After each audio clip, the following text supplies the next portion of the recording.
Good afternoon, ladies and gentlemen. Can I say welcome to the New South Wales 2020 Humanitarian Awards ceremony. And due to the COVID-19, ladies and gentlemen, this will be a virtual online awards ceremony. But first, let's say it's a special thank you to start in partnership with Refugee Council of Australia for putting on this magnificent event for us all this afternoon. My name is David Nguyen and I will be your MC for today. Now, before we actually start this proceeding, can I do an acknowledgement of country? We would like to acknowledge the Cabral clan of the Darug Nation, who are the traditional custodians of this land we are meeting on today. We also pay our respect to elders past and present. And this year's theme, ladies and gentlemen, is called Year of Welcome. So can I say welcome refugee to Australia? And thank you all to the migrants and refugee communities who have contributed to making Australia a great multicultural country. We have a special introduction from Eric Avery, who is a Yangpayan Banjalang Gambangara artist.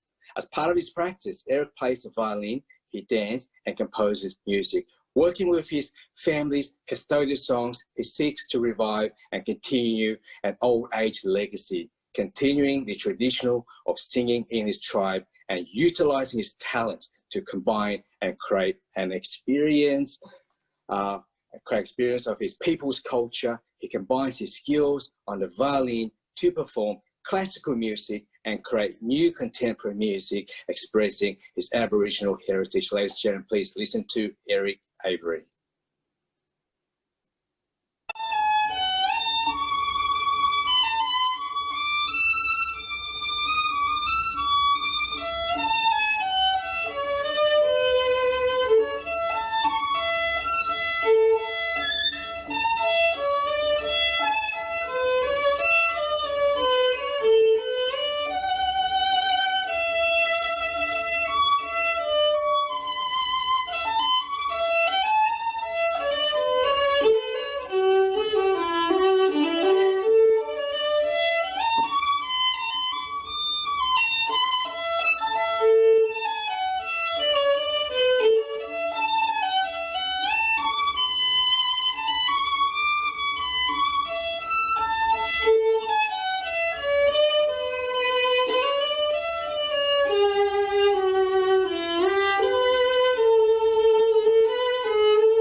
Wow, what a magical performance that was from Eric Avery. Thank you so much for that, Eric.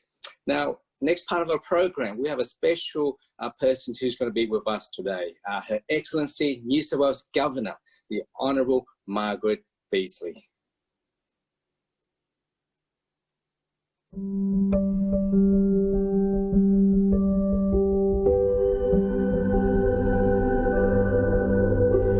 A humane society not only looks after others, It acknowledges those who strive to make lives better. I welcome you to the 12th Annual New South Wales Humanitarian Awards ceremony. In Refugee Week, with this year's theme, Year of Welcome, it is poignant that we celebrate this year's awards online rather than here at Government House due to the constraints of COVID-19. We are mindful that the COVID-19 environment also presents difficulties for members of the refugee and asylum seeker communities and those who assist them. As many of you know, my background is in the law. Lawyers like words. They are their tools of trade. But as Jeffrey Robinson QC said in an interview at last year's International Refugee Trauma in Recovery Conference, "I'm a lawyer, so I'm good with words. But words are not important when you are in a refugee camp." Nonetheless, who can forget Behrooz Boochani's powerful words, smuggled out of Manus Island digitally through WhatsApp? Waiting is a mechanism of torture, used in the dungeon of time. Both of those statements, evocative of the everyday reality for 30 million refugees and more than 40 million forcibly displaced persons around the world, is the reason why STARTS exists and underscores the significance of these awards across 10 categories. They not only recognise the work that is done in our community for refugees and asylum seekers, they also provide a public space for storytelling, a space where the truth and the impact of inhumane treatment can be exposed. As importantly, they provide the backdrop to how we, as a humane society, not only hold up a sign which says welcome, they tell the stories of what we, as a society, can do to make people welcome in our country of opportunity. As Professor Shergold has said, our proud record in refugee settlement is a story worth telling. Last year in New South Wales, we welcomed almost 6,500 people from over 30 countries, settled as part of Australia's refugee and humanitarian program, approximately 1/3 of all people accepted under this program nationally. And I would like to use this occasion to formally welcome each and every one of our new people. The richness our refugee community brings to our society is immeasurable, but their capacity to thrive is not automatic.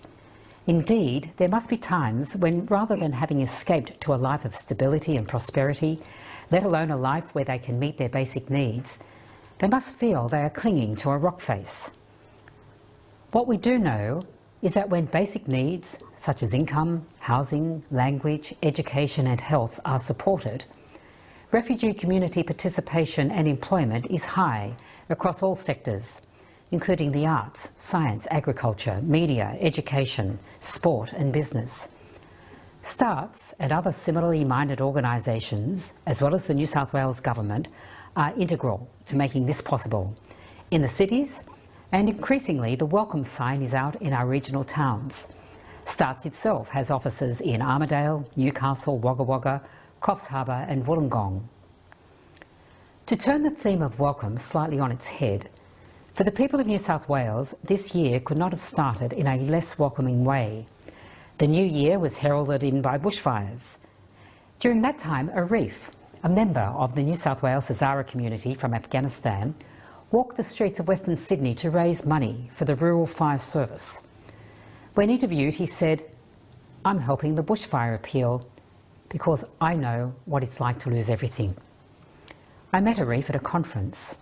Arif understood the devastation of fire, where people lost everything they had, but for him it was Taliban fire, bullets, guns and suicide attacks.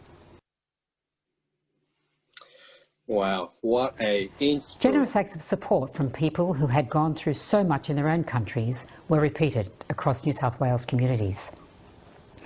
The bushfires were only one example of refugees volunteering, contributing and giving back to the community, professionally and personally, participants in the society to which they belong. This year, our 2020 New South Wales Australian of the Year is Professor Munji Al-Mujiris, a surgeon and human rights advocate who fled Saddam Hussein's regime of terror by boat, was detained on Christmas Island, had to requalify in Australia, and is now an orthopaedic surgeon in Sydney and in Iraq.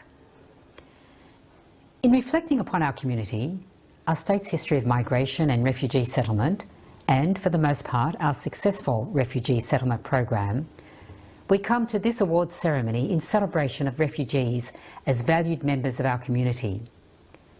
This awards ceremony brings to our attention the outstanding work of STARTS, the Refugee Council of Australia, support agencies and members of our community who facilitate the healing process of survivors of torture and refugee trauma. As we approach World Refugee Day, I am honoured to recognise the award recipients as they assist others to rebuild their lives in New South Wales. Those refugees, in turn, reward us with their contributions to the community. On behalf of the people of New South Wales and personally, thank you to each nominee and to each winner of this year's awards. Wow, what a powerful speech that is from Her Excellency New South Wales Governor. Thank you so much for that particular speech for our award ceremony today. Now, the next speech we have here is a man who's well known within the community, who's passionate about what he does. We would like to welcome Mr. Jorge A. Roche, the CEO of STARTS.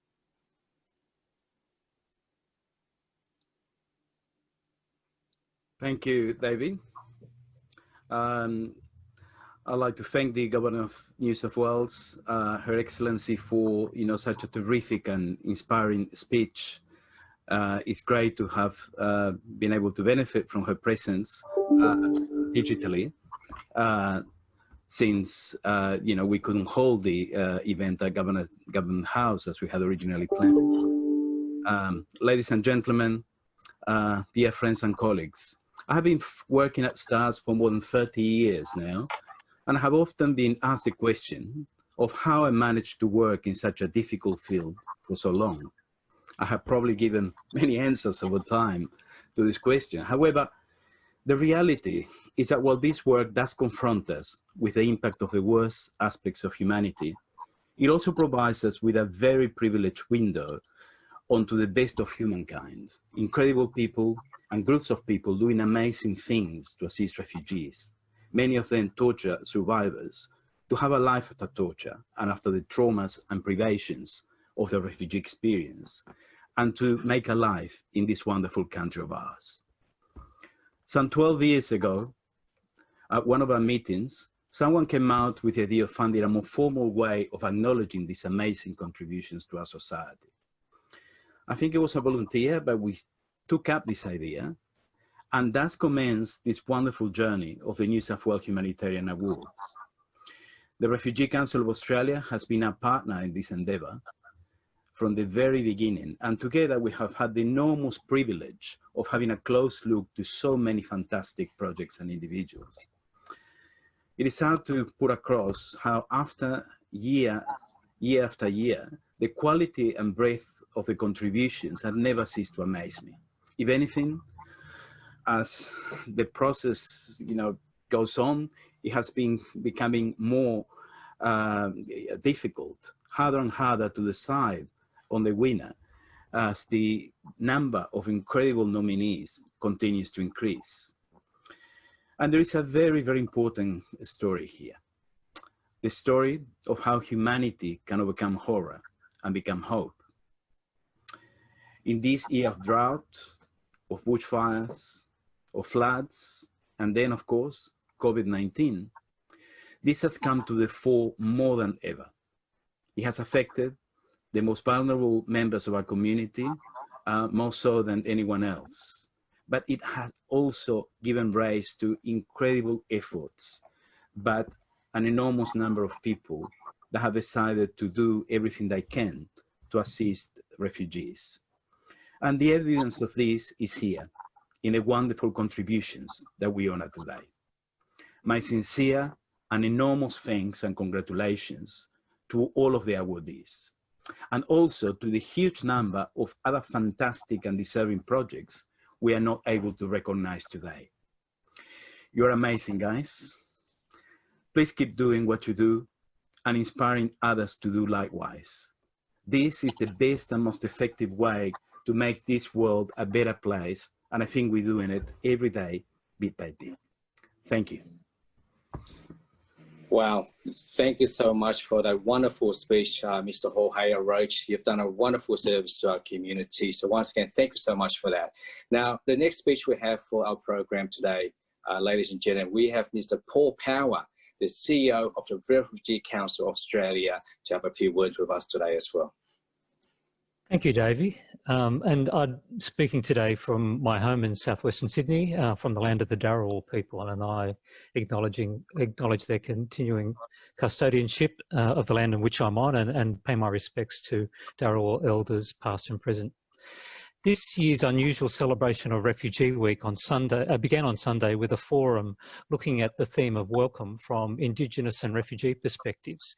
And it was an interesting and challenging discussion with Garen Yaraman Steele and Ashley Carney exploring what welcome means in the context of the unceded sovereignty of Australia's First Nations, and Shabnam Safa and Emil Nubaha speaking about the need to remove the middleman and have refugees welcomed by and communicating directly with the traditional owners.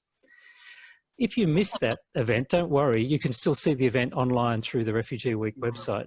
This is the positive thing about this year's Refugee Week events. You can turn up for an event 5 days late and still not miss a minute of the action.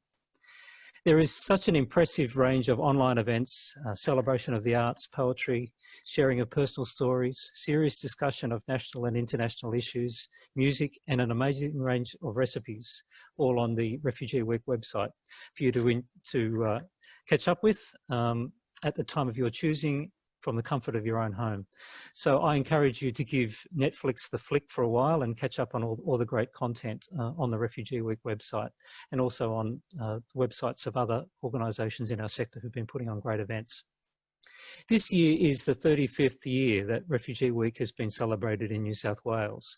The idea of a Refugee Week was first floated in Sydney at a meeting of Refugee Council members. And it was proposed originally by the founding president of the Refugee Council, Major General Paul Cullen. It took 3 years before the first Refugee Week event occurred. In 1986, Auscare secured a small grant offered by the New South Wales Committee for the International Year of Peace in 1986, and organised a street procession from Belmore Park near Central Station to Hyde Park, where the 200 participants gathered for a picnic lunch. The procession brought together refugees from a range of communities, including Afghans, Eritreans, Vietnamese, South Africans from apartheid South Africa at the time, Chileans and El Salvadorians, wearing traditional costumes and carrying banners as they walked up Elizabeth Street. The following year, Refugee Week was a joint effort of Auscare and the Refugee Council of Australia, and involved a forum on international refugee issues, a concert in Martin Place hosted by television presenter George Negus, a 20th anniversary dinner for Auscare, and an address in Canberra by UNHCR's regional representative at the time, Iqbal Ali Mohammed. And from there it continued to grow, becoming a national event from 1988. The Refugee Council's goal at that time was to get UNHCR to dedicate an international day or week for refugees. The lobbying fell on deaf ears for some time, but in 2001, UNHCR finally hosted the first World Refugee Day. The day chosen was June 20, which for the previous 25 years had been marked as Africa Refugee Day, to celebrate the Organisation of African Unity's Regional Convention on Refugees, which came into force on June 20, 1974. So the first celebration of a Refugee Day was in Africa in 1975, and the first celebration of a Refugee Week was in Sydney in 1986. The purpose of Refugee Week is to draw attention to the issues which concern refugees and to celebrate the contributions made by people who have been refugees. This year, not only has the COVID-19 pandemic forced us to change the way we celebrate the week, but the impacts of COVID-19 on refugees are a significant focus of the week's activities. At the Refugee Council, we're continuing to lead the national campaign Nobody Left Behind to draw attention to the needs of people seeking asylum and other temporary visa holders who've been left without a financial safety net during the current pandemic. The celebration of the contributions of refugees is also focusing attention on the role that former refugees are playing as essential workers in care professions during the pandemic. Earlier this week, I participated in an international online meeting on refugee resettlement, where a representative of the refugee-led US Refugee Congress told how former refugees were working in health and home care and saving the lives of the people who welcomed them to America just a few years earlier. And of course, this is also happening in Australia, in our own community, in many other countries around the world, refugees playing essential roles as frontline workers at a time of crisis. Every Refugee Week, there are serious needs to highlight, injustices which need to be confronted, but also amazing contributions to be celebrated. Refugees are ordinary people who've gone through the traumatic experience of losing safety and security in their home country, being forced to leave to try to find protection and a new life elsewhere. And it is clear that this traumatic upheaval does change the perspective of quite a few of the people who experience life as a refugee.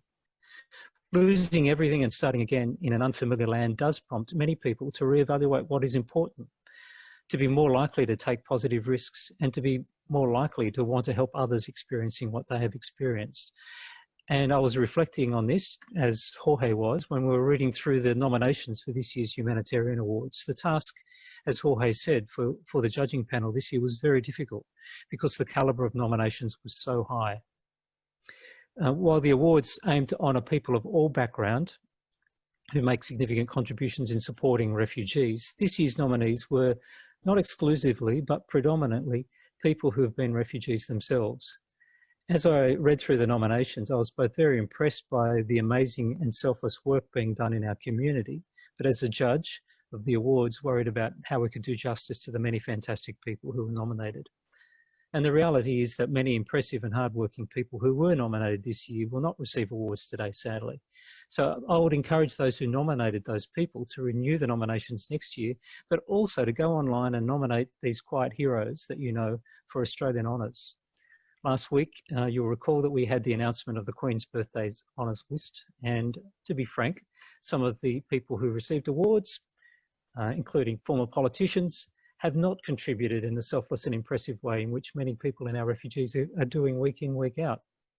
So we need to be doing our bit to ensure that those whose contributions are all too easily overlooked, including people from refugee and migrant communities and women in particular, are better represented and acknowledged in our national honours.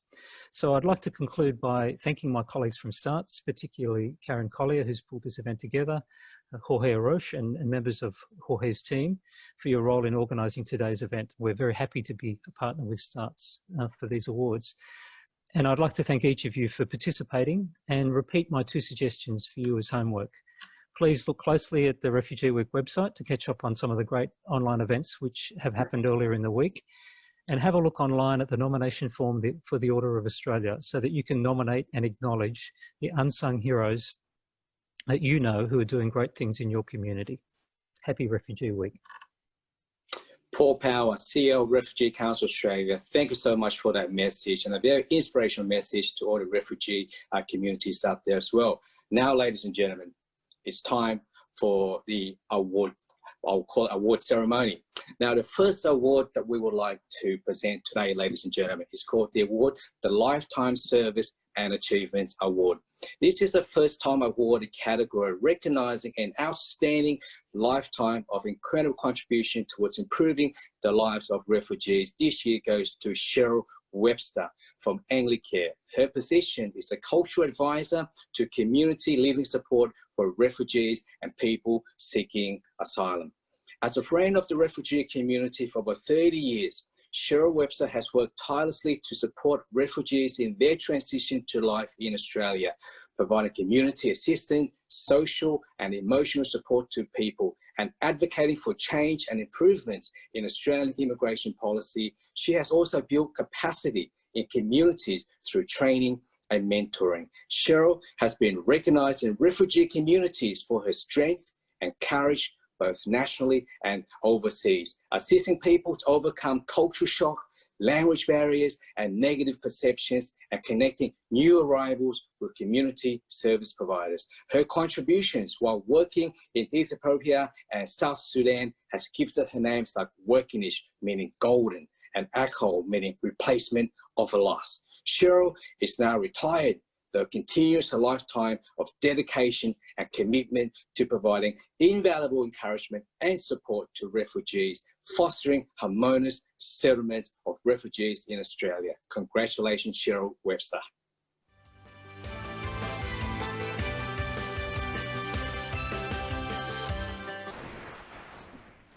And our next award, ladies and gentlemen, we have the Best Project Award for 2020, an outstanding project working with or assisting refugees. This project can be run by an individual group or organization, and it can either be ongoing or completed during last year. Goes to the Refugee Advice and Casework Service and JUSET Refugee Service. The project title, Finding Safety for Women at Risk. The Women's Only Safe Space, as part of the JRS Finding Safety Project, funded by the Women's New South Wales and the RACS Women at Risk Clinics through philanthropic support, is unique in New South Wales in providing caseworker, community support and legal assistance to women and children seeking asylum who have suffered or fear domestic or gender-based violence. The project has supported over 300 women in their specific and complex protection needs who face additional and complication and barriers accessing services. As part of this project, ladies and gentlemen, an innovative training program for frontline staff addressed the intersection between domestic and family violence and visa status, aiming to bridge policy and knowledge gap, informing recent submission on Australia's family law system. This work has seen RACS and JRS advise and advocate externally for law and policy reform that better serves asylum-seeking women and children who have experienced violence, supporting women taking the lead in the first roundtable of for asylum seeker women in Australia, from which the findings and recommendations were presented at the UN Global Refugee Forum. Congratulations to the Refugee Advice and Casework Service and JUSET Refugee Service. Fantastic project, guys.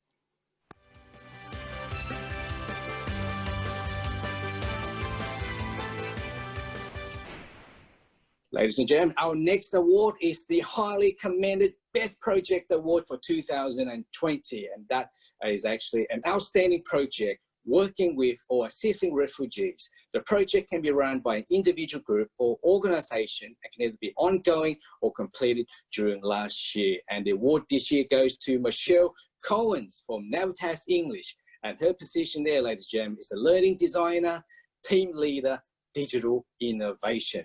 Cheryl Cowans is a founder of the Navitas English for Swimming program, an affordable learn-to-swim program provided by Navitas English and Different Strokes Swimming. The programs enables and empowers adult women with swimming and water safety skills, while also providing English tutoring in a safe, welcoming and inclusive environment. It is the first of its kind in combining English language skills and games in the classroom with the use of technology-enhanced learning, including virtual reality experiences and physical swimming lessons. For refugee and migrant women, the program breaks down language and settlement barriers, providing English language skills, technology skills, and other opportunity for local community connections. Through development of skills that many students thought they would never be able to learn, other rewards follow, such as increased motivation, confidence, a sense of well-being, and a stronger sense of community. Through exercise, shared experience, and encouragement, the program assists individuals in their struggles adapting to life in Australia, providing participants with hope and feeling of belonging. So congratulations for that.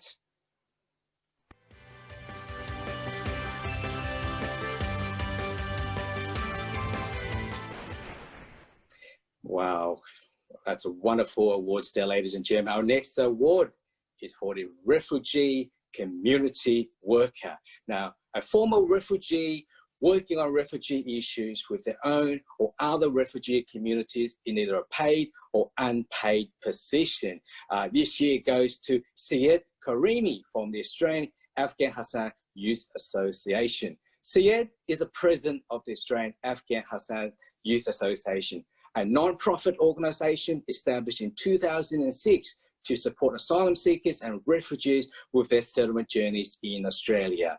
AAHYA runs a number of different programs which aim to empower community members to become active members of Australian society through strong commitment to family, education, and to the country they lived in.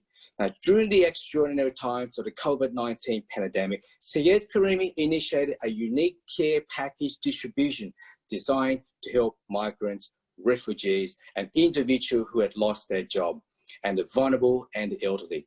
It has been one of the most effective initiatives, supporting over 500 migrants, refugees, and asylum seekers, and more than 250 vulnerable Australians who are deeply affected by the global pandemic. The generosity of the volunteers and organising, preparing, and providing the care packages are the reflective of Sayeed's commitment to charity, compassion, and the guiding values for the service provided by the AAHYA. So congratulations, Sayeed Karimi.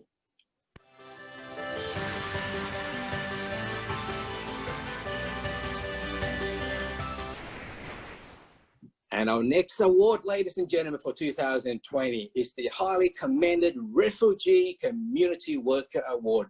A former refugee working on refugee issues with other refugee communities in either a paid or unpaid position this year goes to Dr. Ahmed Arubi, a senior consultant, gastroenterologist, a theoretical endoscopist, senior lecturer at the University of New South Wales, a co-founder and board member of the Iraqi Australian University Graduate Forum President, Association of the Iraqi Academics in Australia and New Zealand, AAN Manager, Iraqi Australasian Medical Association.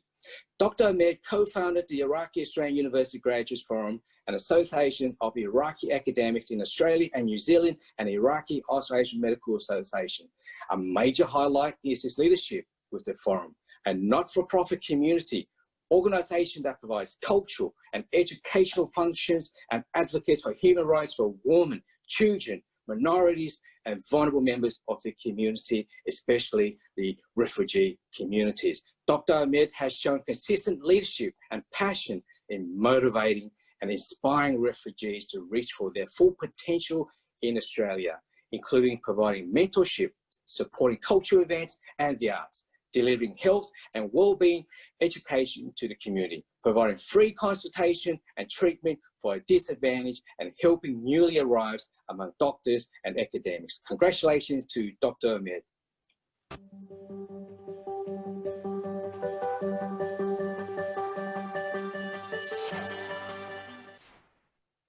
And our next award, ladies and gentlemen, is for Refugee Supporter, a member of the broader Australian community of any background, supporting and assisting refugees in any capacity in either a paid or unpaid position.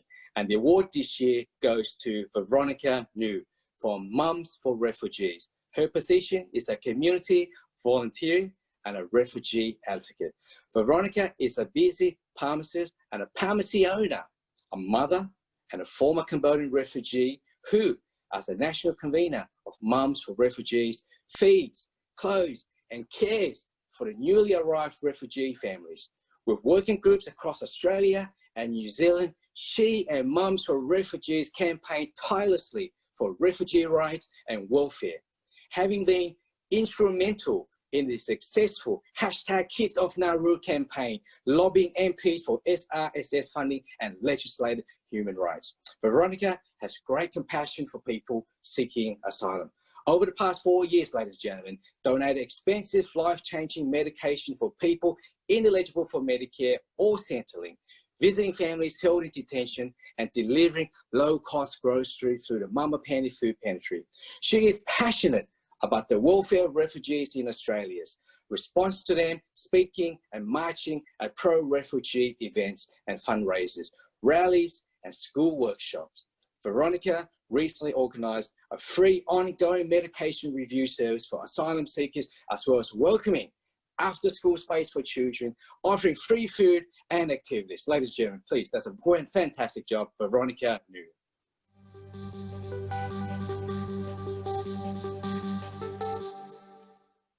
Our next award, ladies and gentlemen, for 2020 is the award for government, legal. Individuals or organizations from government or legal sectors working to advise, assist, or support asylum seekers or refugees. And this year, ladies and gentlemen, goes toward Sam Borka, New South Wales Department of Communities and Justice. His position there is Community Liaison Officer. Sam, a former asylum seeker, has worked tirelessly supporting and assisting refugees since 2008. First, as an adult settlement teacher at University of Western Sydney, then Navitas, and currently in his role as a Community Liaison Officer at New South Wales Department of Communities and Justice. Sam is part of many interagency meetings and working groups and has shown initiative and led many successful events to support refugees and newly arrived migrants in collaboration with government and non-government organisations. Sam's passion is evident in the work he has delivered, including leading and hosting information sessions, court open days, law expos, and field visits to police stations and local courts, where the aim is to break down barriers between community members, Department of Justice, and the police. He is the co-founder of the South West Sydney Domestic Violence Committee. Sam goes beyond his role to provide casework to support refugees in need of assistance, tailoring legal content to deliver it in a way that best suits the Cow community and refugees. So congratulations, Sam.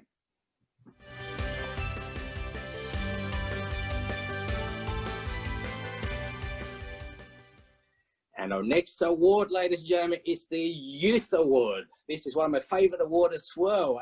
A young person aged 12 to 25 of refugee background, making an outstanding contribution to Australia society in their chosen field. And this year, ladies and gentlemen, the award goes to Naz Sharifi from Youth Ambassador, Multicultural Youth Affairs Network.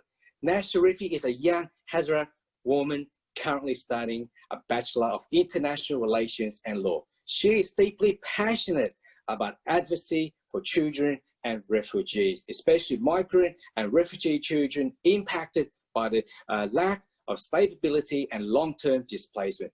Naz volunteers at Qatar Hazara Association, giving talks of political advocacy and participation, youth involvement, importance of positive representation. Having recently joined the Youth Ambassadors Program at MYAN New South Wales, she initiated a youth-led space for young people to grieve, express their frustration, and find solidarity after the attacks in Kabul, Afghanistan. Her approach to influence community is youth-led, having encouraged youth involvement in fundraising efforts in the bushfire crisis and observing intergenerational differences within her community. Naz works hard to be an active listener and a youth advocate among her elders. With her strong critical thinking skills, Naz advocates for accurate representation of refugee communities. So congratulations, Naz Sharifi.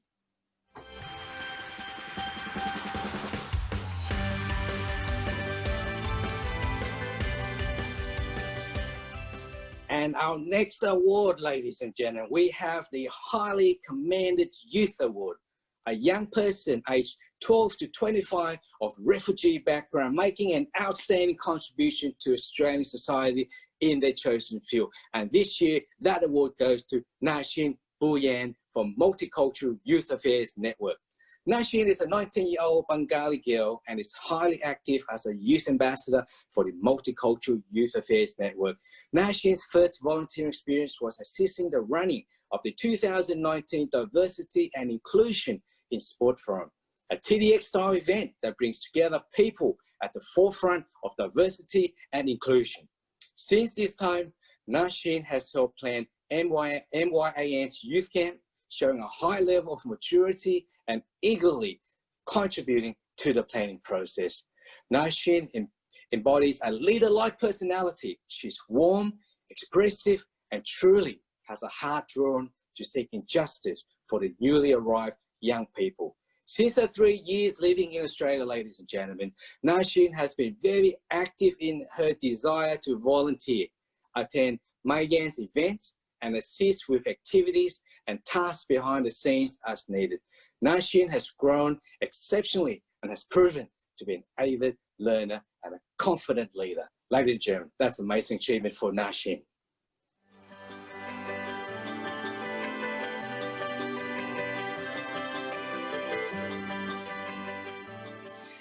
Ladies and gentlemen, I hope you're enjoying yourself. There's so many people getting these awards today. It's fantastic. It's very inspirational. It's very motivation to see so many people contributing to our community. Now, our next award, ladies and gentlemen, is the Rural and Regional Award.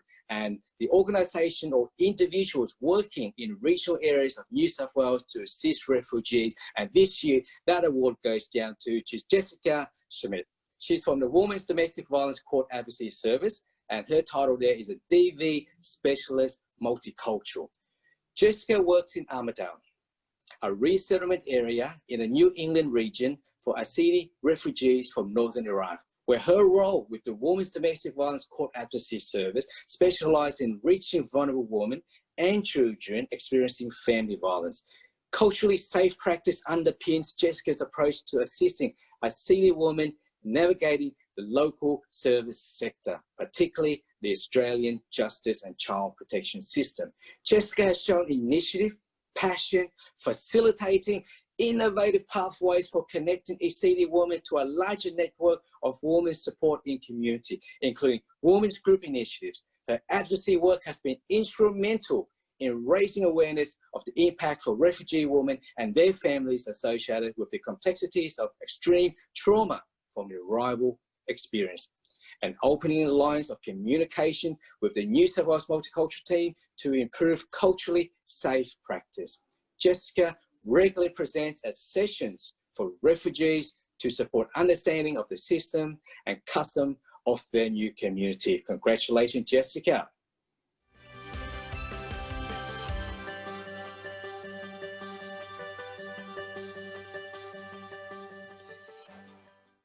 Okay, ladies and gentlemen, I hope you're enjoying our show today. We have so many magnificent winners today. Again, congratulations. It's very inspiring to see so many people step up and do so much work for our multicultural community. Now, the next person we have here this year is the award for media. The media outlets, journalists, or media officers supporting, prioritizing, and raising awareness for our refugee issues. This year, the award goes to Craig Foster from Play for Lives. His position is a campaigner and a refugee for human rights advocate. Craig Foster has been a major campaigner, an advocate and activist for refugee causes and the safeguarding of human rights for persecuted individuals and communities. Craig has personally spearheaded 3 major campaigns, #SaveHakeem, #GameOver, and #Play4Lives, raising public awareness of social injustice and providing humanitarian relief to the vulnerable and the disenfranchised. Craig has used his profile to bring a coalition of sports personalities, sport bodies, media interests, refugees and Indigenous rights advocates, community organisations and volunteers. He has personally supported and assisted hundreds, if not thousands of individuals from a refugee background. Craig initiated and galvanizes meaningful on-the-ground action, campaigning around the clock for more humane and compassionate laws. He practiced within Australia as well as calling to account his own government and others when they are shown to be capable for human rights abuse and neglect. There are a few who have used their elevated public profile to the same extent in the fight for the rights of the disadvantaged and persecuted as Craig Foster. Congratulations, Craig.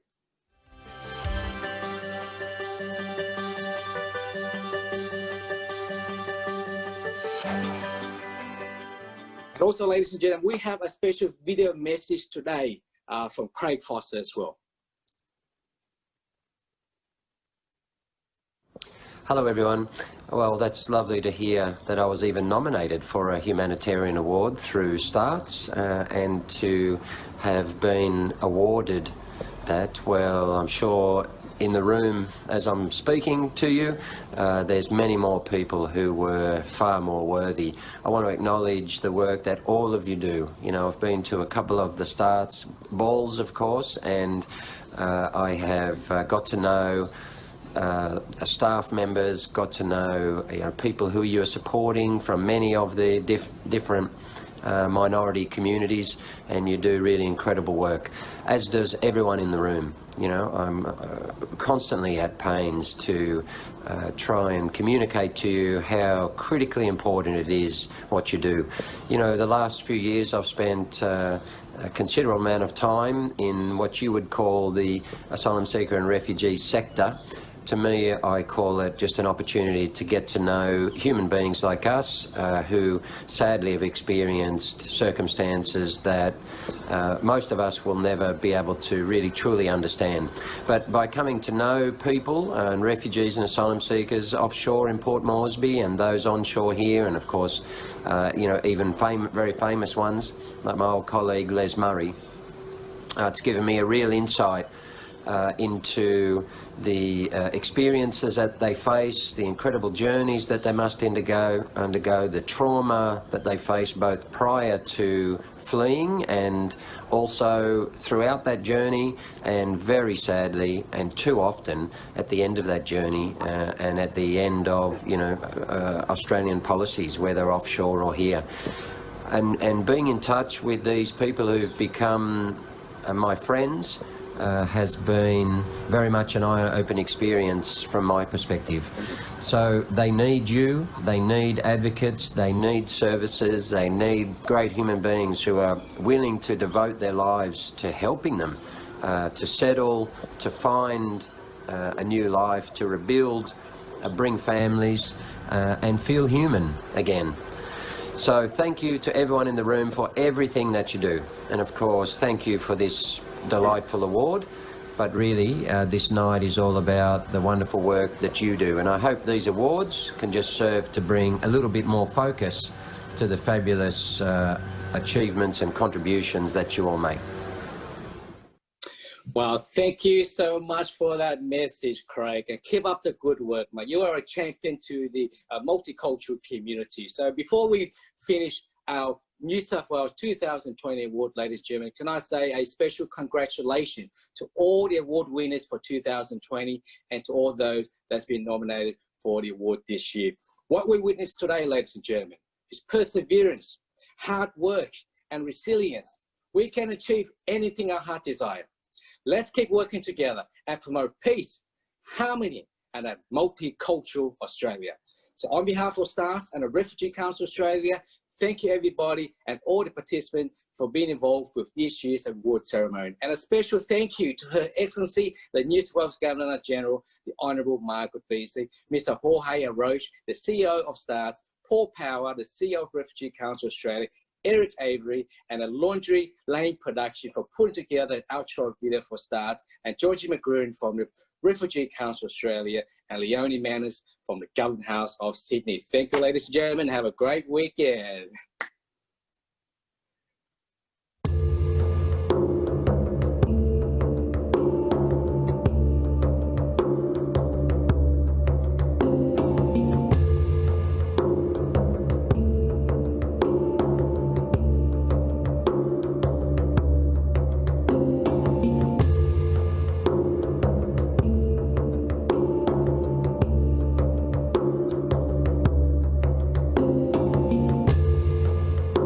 Fight against torture is ultimately to try and get governments to understand that torture is something that damages the people that are the subject and the object of torture, but also damages society as a whole. At the moment, we're talking about over 70 million displaced people around the world, and a good proportion of those who have been people that have had to leave the country and who have been subjected to torture and trauma in the course. The global impact, from a health perspective is huge. Health will impact on those people's ability to live good lives, to be able to contribute as much as they can, basically, to their potential in whatever society they're living in, to sustain and provide for the family. So it's got an enormous social and economic impact as well.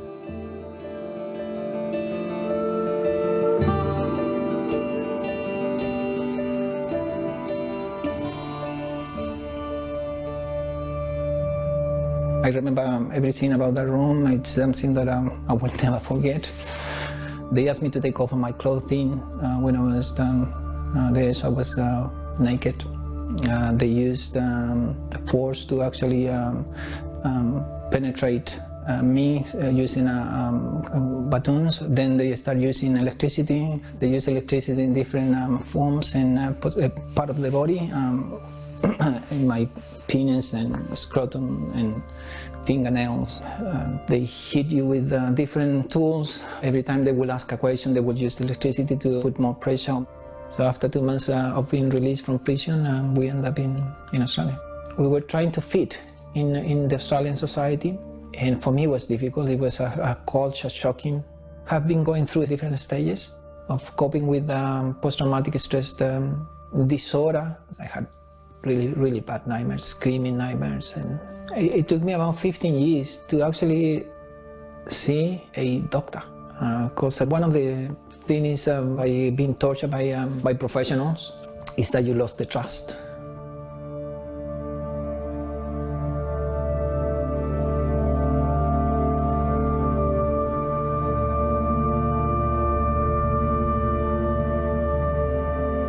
It was tough in a refugee camp. I remember us just waiting. I don't know what we were waiting for, but waiting. Where we grew up is not a very healthy place to grow up in. So I feel like that kind of affects our brain. I was 11 years old when I came to Australia, turning 12. Going to school at that age, it was hard because when I was in Kenya, I wasn't really in school. And not knowing English at all, I received like some bullying. I was the darkest kid in my school, like in my class. Even with my family, I wasn't like talking to them properly. I was just like by myself. I was literally always by myself. I didn't want to be close to anybody. I was a bit angry. I was fighting a lot. You have to start a fight because of a reason. You just can't start a fight for no reason. And I feel like as soon as they say, oh, they're refugees, it's okay, they always do that. They always fight. It's not normal. That's them crying for help, right? That's them saying, I need to talk to somebody. That's a really big issue with refugees, yeah, and we gotta fix it. Project Bantu, that was run by STARTS, introduced me to Capoeira Angola. I'm so glad we have organizations such as STARTS who are helping. They're doing a great job, but I think we just need to do more.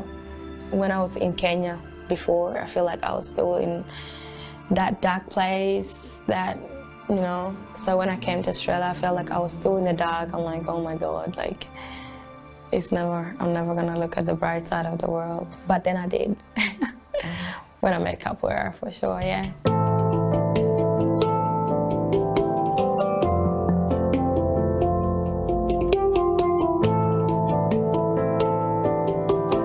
STARTS is a specialised organisation and its main purpose is to provide treatment and rehabilitation services to refugee torture and trauma survivors. Without specialised torture or trauma treatment, the impacts on particularly traumatised people can be really significant and really long-term. Impacts on their capacity to adapt and learn new information, on not only their psychological health but their physical health, their capacity to contribute and pay tax and all those kinds of things is beyond just the impact on the individual. At the end of the day, like, the reality is these conflicts are happening in all continents around the world, and people are moving and people are displaced, and that's going to continue to happen. And I think that no matter how much governments are trying to resist that, finding some acceptance that there are things that can be done for people once they arrive that actually benefits them and the community and in turn the country, even the world, is really important. Through the help of START, I managed to learn how to cope with the symptoms and put them away. They empower you with tools, with information, with therapy. And one of the best things that START provides is the holistic approach. People that come from other countries, and especially political refugees, we have the right to actually receive this treatment. Without the support, I don't think where I would be. Together with my wife, we both continue with the symptoms of a post-traumatic stress injury, but it doesn't stop us from moving forward. And there's always a brighter future out there. With the right tools and help and support, you can give something back to the society. It was really good to talk in front of other young people like me, and they were listening. That was a life-changing for me. Having START itself, they help refugees settle in Australia, because without that, it's really hard to settle, and they're teaching us how to adapt into the new society. I don't think you can ever forget what you've been through or what you experience in your life, but I think you can change how you want your life to look like, and that is what I did for my own life, and I think I'm going to continue to do that. We are facing a situation where the demand for the services is increasing, and it's increasing at a very fast rate, and the resources of the movement are actually decreasing in many places. Addressing the impact of trauma, ensuring that people have been traumatized, and particularly those who have been tortured, can have good lives after trauma, good lives that are lived in health and dignity, is absolutely crucial for a better world.